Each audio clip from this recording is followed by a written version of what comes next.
नमस्कार, मैं राजेश, डायरेक्टर शिक्षा क्लासेस। आज की इस वीडियो में हम विराम चिन्हों के बारे में पढ़ेंगे बच्चों। विराम चिन्ह कितने होते हैं, कैसे पेपर में आता है, किस प्रकार से इसका क्वेश्चन आता है, या आता भी है या नहीं आता। तो मैं आपके लिए बता दूं, विगत वर्षों में 2 प्रश्न आते हैं इससे रिलेटेड। आधे बच्चों के पता नहीं रहता ये टॉपिक आएगा या नहीं आएगा, तो ध्यान से देखिए बच्चों।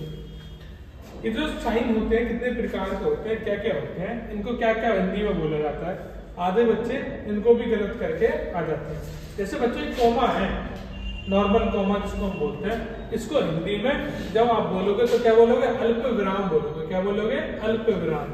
तो कॉमा को अल्प विराम के नाम से जाना जाता है। बच्चों ये साइन देखा होगा आपने ध्यान से, तो मैं एक बार और बना देता हूँ। ये वाला साइन, एक बार डॉट फिर एक कॉमा, फिर इसको क्या बोलोगे आप, अर्ध विराम के नाम से जाना जाता है। तो अर्ध विराम या अल्प विराम के नाम से जो है, दोनों ही शब्द हैं, दोनों ही साइन है, अलग अलग है दोनों ही। ठीक है, तो अल्प विराम अलग है, अर्ध विराम अलग है। तो आप अर्ध विराम को अल्प विराम और अल्प विराम को अर्ध विराम मत बोल देना। पूर्ण विराम, राम पढ़ता है तो उसके बाद हम सेंटेंस को कंप्लीट होते हैं नहीं, क्या कौन सा साइन लगाते हैं, पूर्ण विराम। एक उपविराम है, जब ये 2 डॉट सिंगल है तो ये 2 डॉट कहलाते हैं उपविराम। ये दोनों डॉट क्या कहलाएंगे, उपविराम। तो ध्यान से देखते रहिए, तो 2 डॉट हो तो उपविराम आप इनको बोलना। प्रश्नवाचक चिन्ह, इस साइन की सबको पता रहती है। ये साइन कौन सा होता है, प्रश्नवाचक चिन्ह का होता है। ये भी पेपर में आया हुआ है, यदि ये आएगा तो आप कर दोगे। तो एक बार और रिवाइज करवा दो, कॉमा अल्प विराम, डॉट कॉमा और एक डॉट तो अर्ध विराम, पूर्ण विराम कंप्लीट, उपविराम 2 डॉट, प्रश्नवाचक चिन्ह ये वाला बच्चों। विश्व में आदि वाचक आप पढ़ते हैं, अरे मरे हरे, तो एक लाइन यानी पूर्ण विराम वाली लाइन और उसके बाद सिंगल डॉट। योजक चिन्ह, ये बहुत आता है पेपर में, हाइफन बोला जाता है इंग्लिश में। इस तरीके से छोटा साइन ऐसा होता है, जैसे राम और श्याम में लगता है, राम और श्याम। ज्यादातर आपने देखा होगा, आपने द्वंद्व समास में कौन सा साइन लगता है, योजक का चिन्ह लगता है। तो योजक का चिन्ह ज्यादातर 99% केसेस में किसमें लगता है, द्वंद्व समास में। और 1% जब दोनों वर्ड सेम हो तो ये अव्ययभाव समास में भी लगता है, और इसका विग्रह करने पर और आता है, और की साउंड देता है। तो ये साइन किसका है, योजक। यदि इसी साइन को थोड़ा सा बढ़ा दें तो ये निर्देशक का साइन हो जाता है बच्चों। किसका साइन हो जाता है, ये योजक का साइन ही निर्देशक का साइन बन जाता है। थोड़ा सा यदि इसको क्या कर दिया जाए, बड़ा कर दिया जाए। तो कोष्ठक आपने बचपन से पढ़े होंगे, मैथ में भी अर्ली कर्ली ब्रैकेट, बड़ा bracket, small bracket, big bracket. तो ये ब्रैकेट यानी कि कोष्ठक।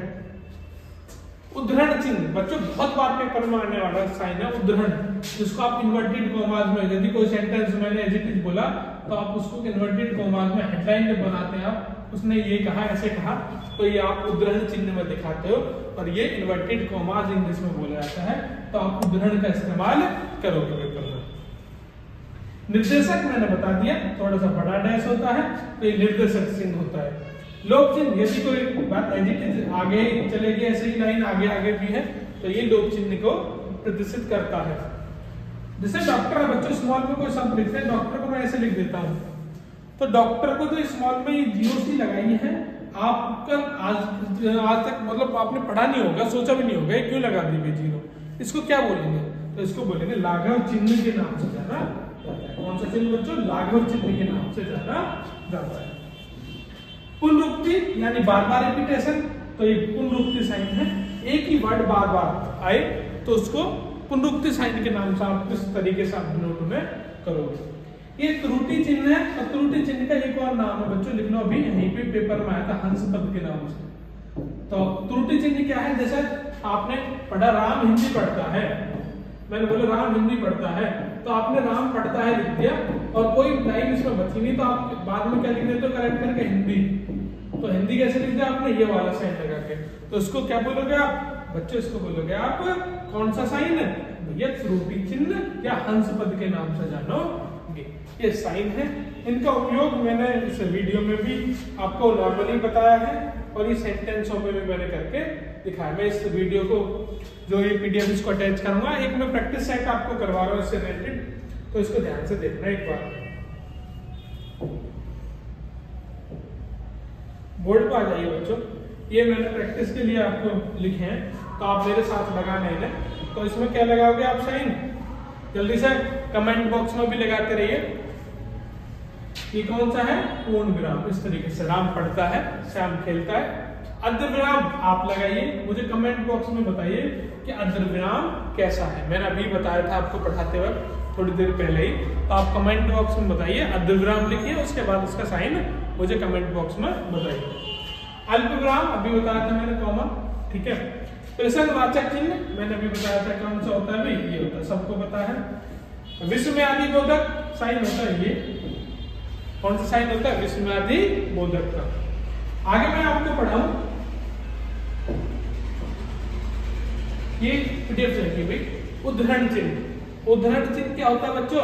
जो इन्वर्टेड कॉमास में रिपीटेशन होता है। मैंने अभी बताया इन्वर्टेड कॉमास वाला, जो लाइन जो के क्यों लिखी जाती है उसको इन्वर्टेड कॉमास में। तो स्टेटमेंट मैंने बोला एज इट इज आपको बताना है, तो उन्होंने ये कहा था और फिर आप इन्वर्टेड कॉमास में लिख के उसे बता देते हो। योजक साइन मैंने बताया था छोटा, ठीक है, और निर्देशक में क्या होता है, ठीक है। कोष्टक ये मैंने बताया आपको, ठीक है। एक ये होता है, एक ये भी होता है, ठीक है। अंश पद त्रुटि बोधक मैंने कई बार बता दिया, ये पेपर में एग्जैक्ट आएगा आपकी बार, देख लेना किसी न किसी सेट में जरूर मिलेगा। इस तरीके से दिखाते हैं इसको। तो बच्चों आप ध्यान से करें, ठीक है। ये लोप चिन्ह है, यदि बार बार लाघव का चिन्ह ये है, निर्देशक का डैश है बड़ी, और जेड डॉट डॉट डॉट ये किसका है? लोप चिन्ह। तो बच्चों इस पीडीएफ को, इस वीडियो को छोड़ना मत। मैं इस पीडीएफ को भी डाउनलोड करने के लिंक दे दूंगा आपको। इसे ज्यादा से ज्यादा शेयर करें, ठीक है, और सभी बच्चों के पास इसको पहुंचाएं। 2 नंबर अपने मजबूत इरादों के साथ कर लीजिए। धन्यवाद।